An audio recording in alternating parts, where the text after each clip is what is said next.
everyone. It's Niki and Jim, and we are keeping it real. How's it going today, Jim? It's going great. Isn't it a beautiful day out? It is a gorgeous day here, and some of you may wonder why we always say that, because when it gets sunny in Washington, it's like nowhere else. You got snow-capped mountains, and it's beautiful. So we make a big deal of it because it's not that often. Yes. And and it's like the other thing too is, we do in the summer. Well, we shouldn't be saying this because people are going to want to move here. We gotta be quiet, Jim. No, I'm just joking. But no, seriously, it's like we have this long gray winter. It's like 3, 4, 5 months of gray and drizzle, rain. Sometimes a lot of rain, but mainly it's just drizzle and gray. And so when the sun comes out, everybody's like, yes, it's sunny. So, anyway, we have today. Sorry. So we've got some stuff we're going to be talking about today. We've been talking about getting your home ready for the market.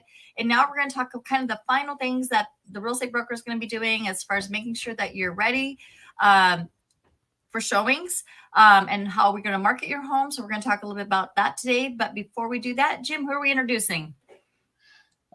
Carrie Selby. Hey, let's bring her on then. Yeah, we have her every week, but we so surprise! I was going to say, surprise, it's me again. Welcome.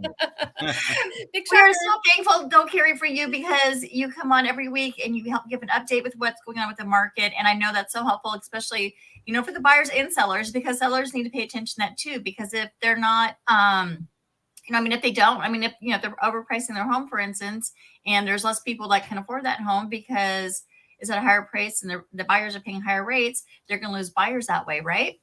100% true. Exactly. So it's important to both buyers and sellers to pay attention to this. So, Carrie, why don't you go ahead and tell us what's going on with the market? And I'm so sorry we did not get your slide loaded up. That is okay. I remember it. And that's the beauty about writing things down, typing it up. It kind of sticks in your brain a little bit better. So no problem at all. But today was Fed Day. And what that means is Powell came out and did another federal interest rate increase. So it went up 25 basis points.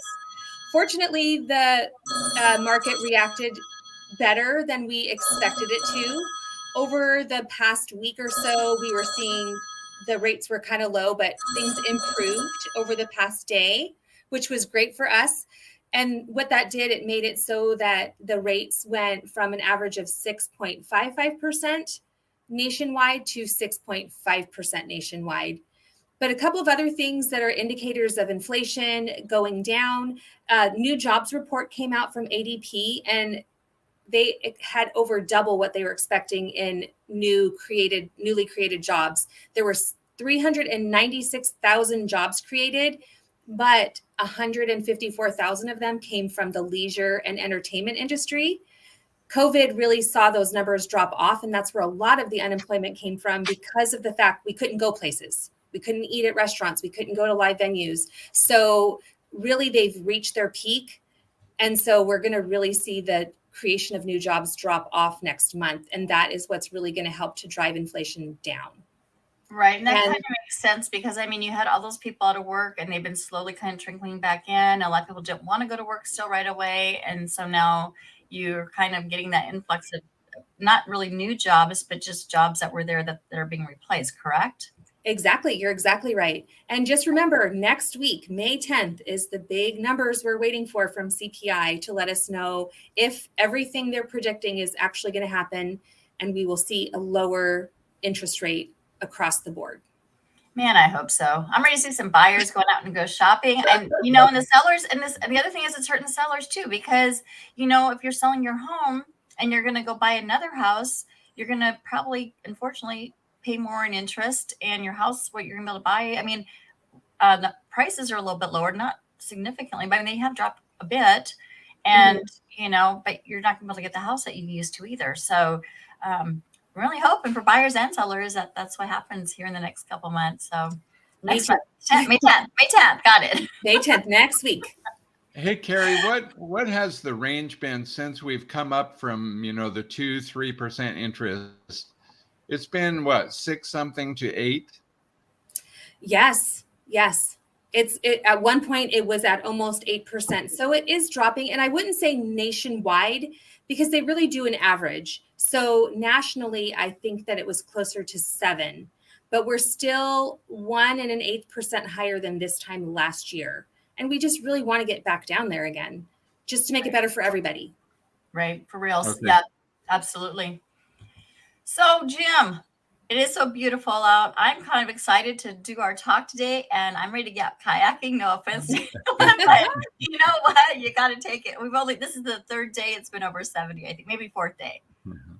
And one of those days I couldn't go out. So this is our third day that I've been able to go out kayaking. So I'm taking full advantage today. So we're talking about, we got the home ready. We got the yard ready. We got the staging part done. You had a photographer who's going to come in and take pictures now. And, you know, I don't know, do we hit on that a whole bunch as far as photography? Yeah, we didn't totally, but the options there real quick are just still pictures or a tour where there's a camera that goes through your house and kind of does a live tour. And now there's drones, you know, which have become a popular thing too, to show the outside. So yeah, just to touch on that. And you know how every house is different. I mean, your photography needs are going to be different too. I mean, at least in my opinion, because if you are, you know, kind of just in the middle of a neighborhood, you probably don't need a drone. If you're on a big farm, for instance, and, you know, being able to show the whole property and what that looks like, it's going to be very helpful. So I think it just depends. And, you know, as far as like walkthroughs and stuff, those are always super nice because, you know, it helps. But if you have a really small home, it might not be worth the extra dollars to do it. It just kind of depends. So a lot of choices, and they can actually do virtual staging now too. So they can take pictures and then, you know, put the virtual staging in so you can kind of give an example what that looks like too. And then we're kind of going into marketing today. So, you know, some of the things that I know I do on a personal or, you know, professional level on my business is that I actually will do like a lot of live videos, not necessarily in the MLS, but like a lot of live videos to put out to social media, to show the inside of the homes, to do walkthroughs. So there's other options out there as far as, you know, how you can really present your home and do different things with marketing. What are some other ways, Jim, that you can do some marketing? Well, the biggest one is the MLS. When we list it and we put it on the multiple listing service, then all members of the multiple listing service have access to that. So that's huge. That's how the biggest way. And then so that would be the like biggest. IDX, right? It's an IDX, which is like I guess a kind of a technical term. I think that's what it's called. Anyway, but then what that does is that syndicates it out to like your Zillows, your Redfins, your Realtor.coms. It goes out to all the brokerages as far as who they all have their own, you know, websites going and their different things. So the MLS is really the big thing, and that just kind of pushes it all out everywhere to all the different places and even individual broker sites. So that's probably the biggest way. And what are some other ways that? Well, then we put out signs, and signs may seem like just a, you know, a basic thing, but it really is effective. There's a lot of buyers that come into a city, or maybe they live nearby, and they drive into specific neighborhoods because they're really targeting a neighborhood. And so that sign obviously will indicate, oh, here's one. And so signs are really effective, whether they're just a sign at the home or directional signs that show you from a busier road to the house. So signs are definitely effective. And another one. Right. And like we talked about, location is so important. So if you're looking kind of, you know, you're kind of driving around looking for that, you know, you're looking at those signs of whether you're coming in and visiting from town or whether you're just driving around going, I really kind of want to move to this area. That definitely helps. So I agree.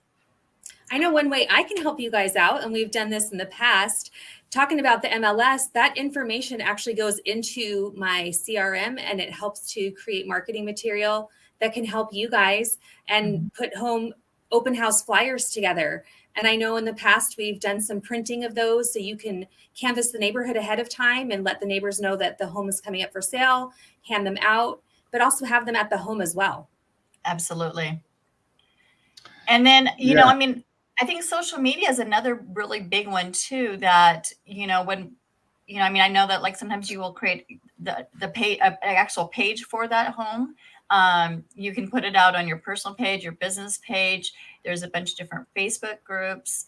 And then plus we're like in so many different real estate networking groups, and on not just Facebook. I mean, I'm talking about Instagram and, wherever, but you're on all these different groups too, plus your brokerage. So, I mean, it's really getting sent out all over. I mean, it's kind of like crazy how many places it does get thrown out there.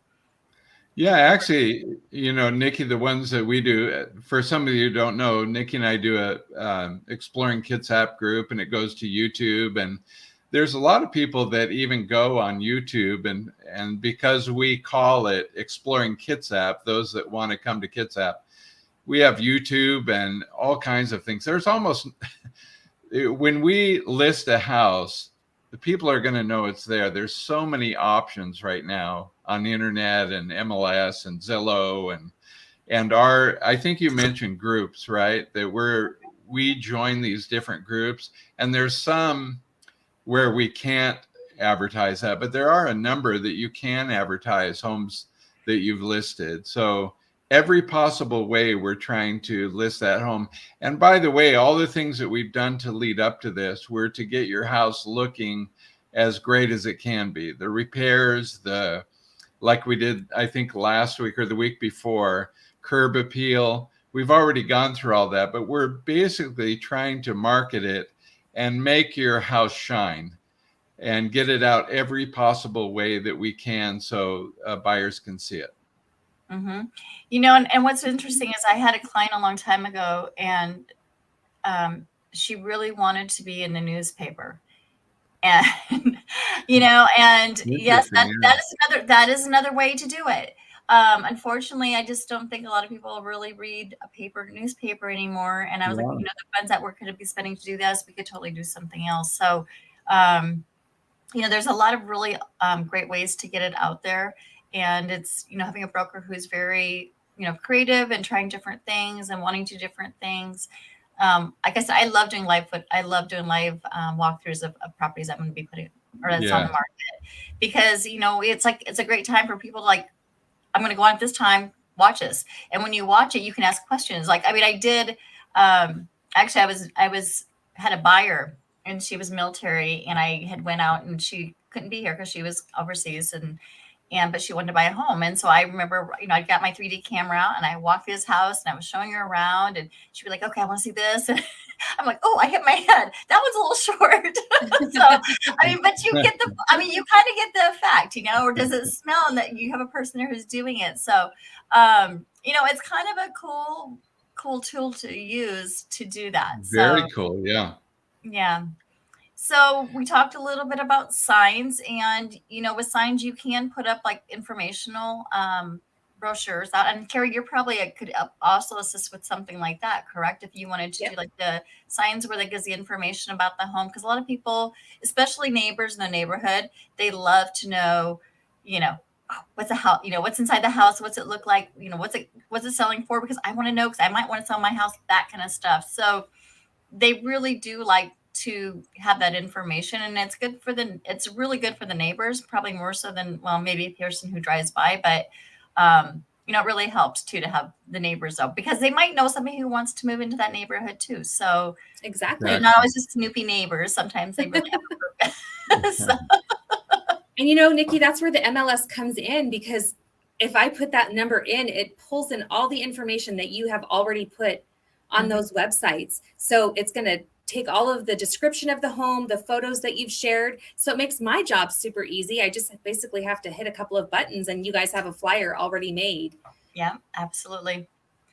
And then there's also reverse prospecting too. So, if, for instance, your home is when it goes on the market, let's say that you put it on there, and then you decided, oh, you know what, I wasn't going to add the hot tub. Now I've decided I'm going to add a hot tub. What the broker is able to do is to go back through to all the people that express interest in that home and send them out and say, hey, by the way, the seller decided the last minute that they're going to leave the hot tub with the house. So I just wanted to let y'all know, in case, your buyers were interested in that. So we can do what's called reverse prospecting as well, which is kind of helpful. So there's a lot of tools that we have available to us that we can use to get your home out there and hit maximum people. And So that's kind of the marketing part, right? And then we talked a little bit Yeah. about signs, and then we also put what's called a lockbox on your property. Jim, why don't you tell me about lockboxes so I can quit talking for a bit? So the lock boxes are what we put in the home, and so the seller's key is inside the lockbox, and only multiple listing service members, which the realtors are, have a code to get in that box. And we've all been fingerprinted. It's very, very safe, and it's for safety and convenience.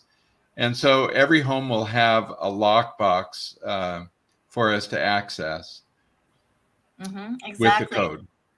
So, and what Jim said, I mean, make sure you pay attention to that too, because we're all fingerprinted. So, when we, as a buyer's broker, come into your home, we're bringing supposedly qualified buyers. And I mean, most brokers are really good about doing that, but I know some don't always do that. But a qualified buyer means somebody who has been pre-approved through like Carrie and who can says, yes, I've got the funds or the ability to purchase this home.